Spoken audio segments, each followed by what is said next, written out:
My name's Jose and I'm from Bellflower, California. My name is Gonzalo and I'm from Long Beach, California. We got a 2016 Chevy Camaro Super Sport. It's a 1SS model with a 6-speed matchstick. We're running a stock 6.2 with bolt-ons. It still has shorty headers in there, so no long tubes, and basically E85, so nothing too crazy. What's roughly your horsepower that you guys have made? We made 472 horse with 474 foot-pounds of torque at Peak and Fab and Tune in Baldwin Park. So big shout out to my tuner. What's up, broski? And what's your best ET and miles per hour? The fastest we've gone is at Irwindale is 7.41. I don't remember the mile per hour. At cow speed we went 11. What did we go, G? 11. What's it? 7. 7. Yeah. 11 7. We've gone 11 sevens. Yeah. What made you guys start getting into drag racing? I don't know. You know, I've always done it all my life. I've always been pretty competitive with everything. So I just always did it. You know, I saw my brother growing up. As I was growing up, my brother would always build like hot rods in the garage, and I always stick around the garage and see what he was doing. My dad used to build hot rods, you know, so basically I just kind of was born into it, I guess you can say. And for G, what made you follow drag racing? What made me follow drag racing? Well, I like how when two cars go at it, and there's always has to be one winner. There's no, you know, ties or whatever. The competitive edge. Yeah, competitive edge, yes. What made you guys start YouTube? Well, essentially it was my idea at first. I kind of, since I was working on cars, I was like, hey, I said we should do like a YouTube channel or whatever, because I want to show his experience to other people. Since I like cars or whatever, I can't work on them or whatever. I could just put a video together and have them showcase them to you guys. So it makes like the perfect team. Yeah. I'm a gearhead. I can wrench, but I have no knowledge or patience to do these videos and stuff like that. It just drives me nuts. G, he always saves me. Chops up all my my errors. I try my but best. it's like the perfect setup. Well, what's your guys' predictions on the race? What do you think, G? I think it's gonna be a pretty close one. Malibu, I haven't really seen Maliboom in action, but it looks pretty beef. Yeah, it definitely makes significant power. It's gonna be a really close race because, I mean, if you think about it, you got a little bit more power and you got an automatic. So automatics, I mean, I know we're over here rooting for sticks, but automatics are just fast, you know. So yeah, we're gonna have to send it, G. Yeah, we're gonna have to raise that 2-step and pray that the axles hold. So but we're sending it.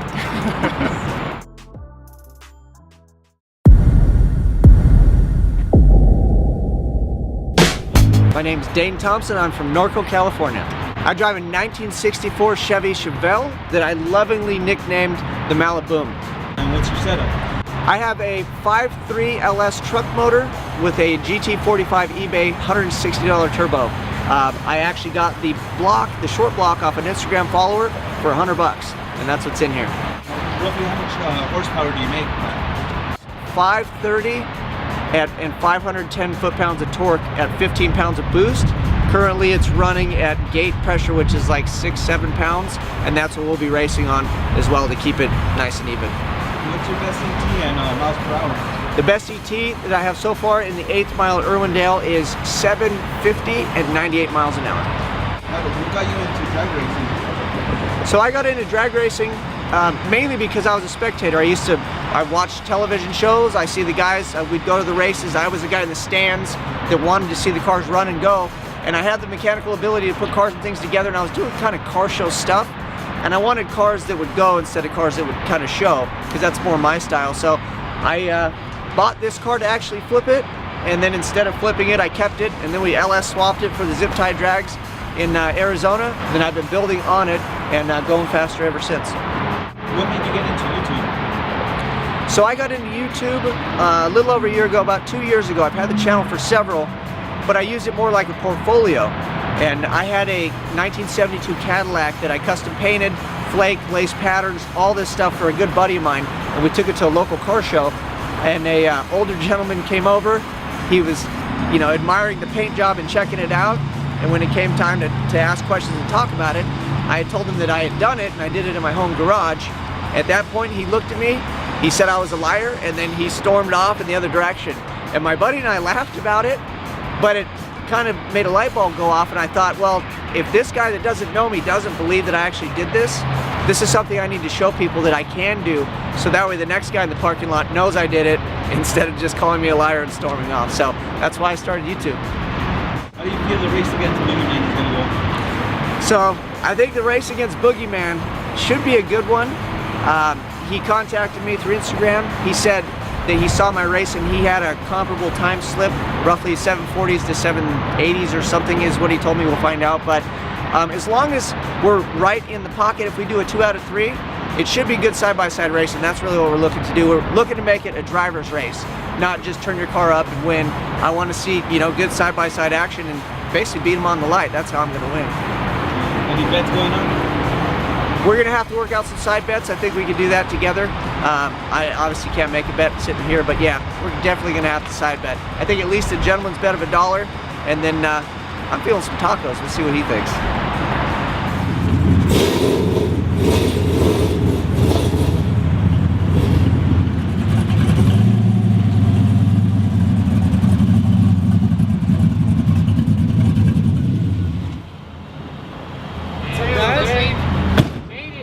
Race?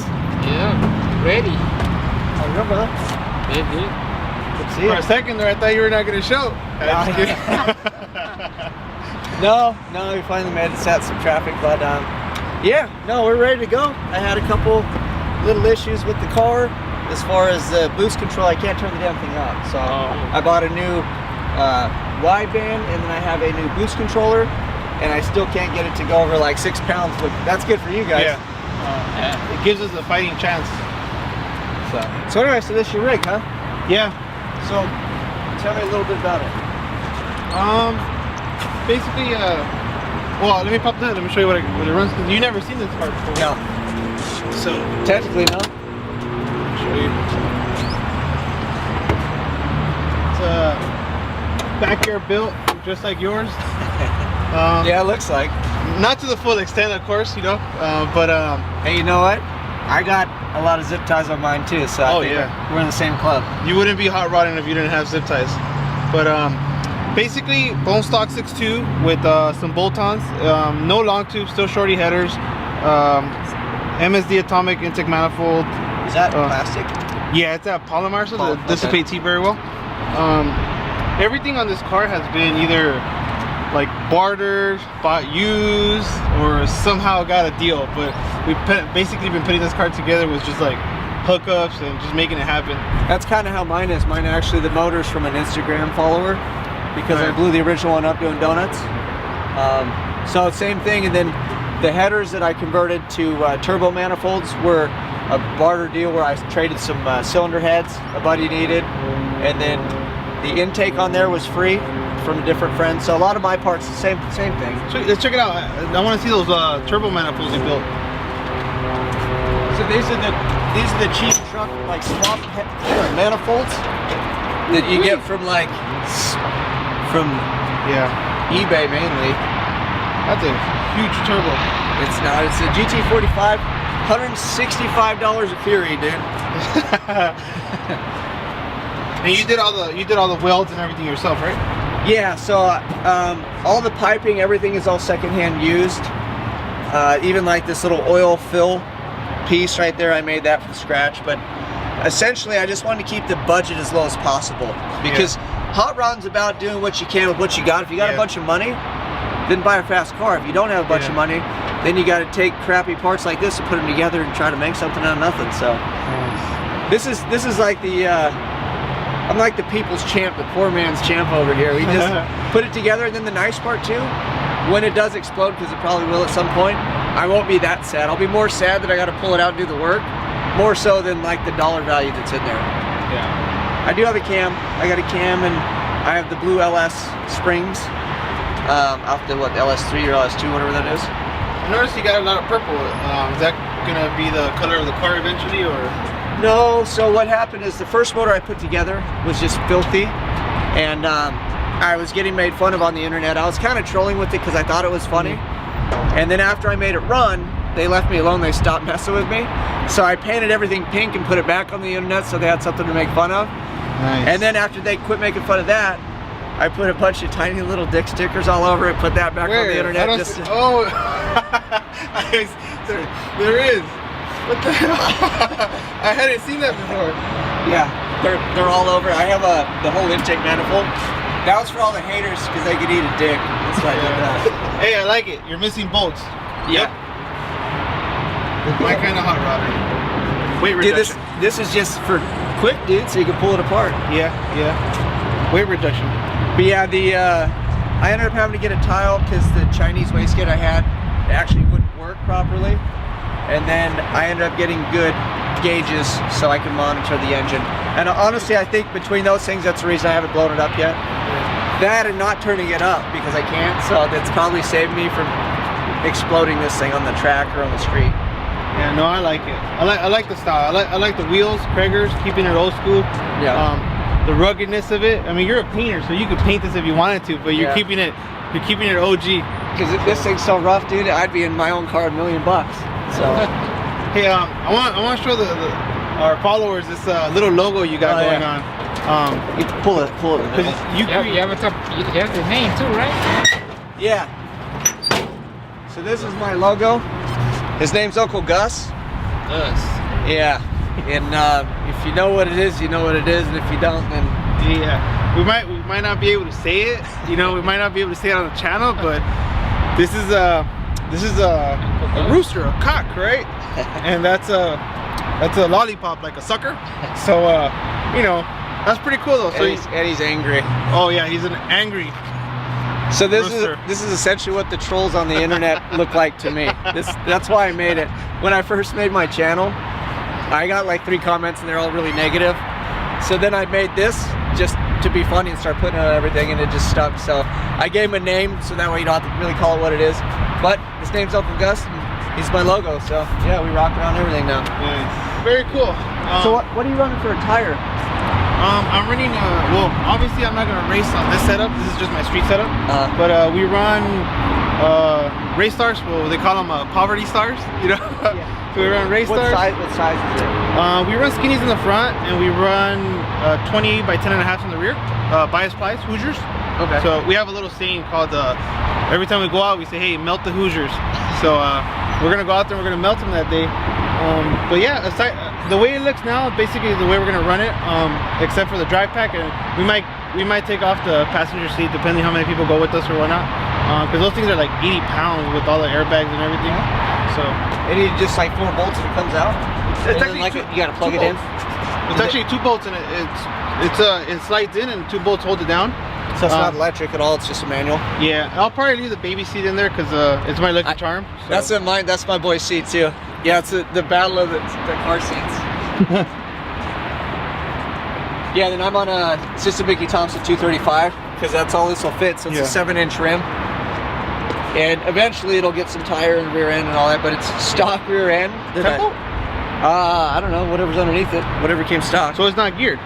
No, it's really high gears. That's the problem with my 64. Yeah, I need to put the mark on it and spin the wheel because I don't really know what it is. Yeah. But I don't really care, to tell you the truth. We just run it. Yeah. But we did weld it up, so it's. Oh, so it's full posi. It's all the time. Posi traction, yeah. Yeah. Hot rodder style. Yeah. So we got that, and then those are just a stock. I actually had those tires all the way around until I got a buddy at Dane Thompson that hooked me up with a set of tires before I went to LS Fest. Well, these are one of my favorite tires. I would run them, but my car is a stick, so it breaks everything. So I run the bias pipes because they're a little softer. Oh, okay. But that's pretty cool. Well, cool. Good.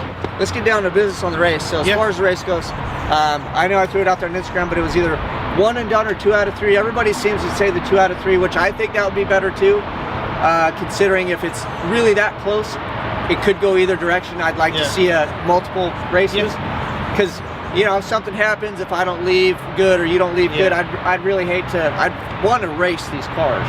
Yeah. So I think you agree with 2 out of 3. I say let's shoot for 2 out of 3. I have this weird clunk, so I'm just, you know, I went under there. I can't find anything loose, so I think it might be like inside the diff. So I say let's shoot for best 2 out of 3. Okay. But at least I'll give you one. Okay. Or a 60-foot. Yeah. So, you know. And then so we do 2 out of 3, and then the bet we've already talked about. You always got to throw money around. Yeah. So of course we don't have a lot of it, but you always got to do $1. That's what I did with my last one when I did the other bet with the other YouTuber. So it's $1, gentleman's bet, and then I'll sign it. So if you win my $1, I'm going to sign it, vice versa, because I got one other $1, so now I'm going to need $2. But $1, and then I watched one of your videos and your boys were talking about tacos and they were joking, but I was like, that sounds like a good bet to me, because I'm a taco person and I'd rather get free tacos because that'd make them even tastier. So, and I want to do tacos for at least a couple people, not just you. Like you bring your buddies or whatever, and then I'll bring, because obviously we're not going to do it the day after. We'll have to. That same day? No, because it's be late after the races. Okay. So we'll have to get together after the fact and then make it happen. Maybe we can hang out and recap the race and eat some tacos. And, that'd be cool. Let's do that. And I want a good spot too. No Del Taco shit, no Taco Bell. Like I'm talking like Jack in the Box, $2.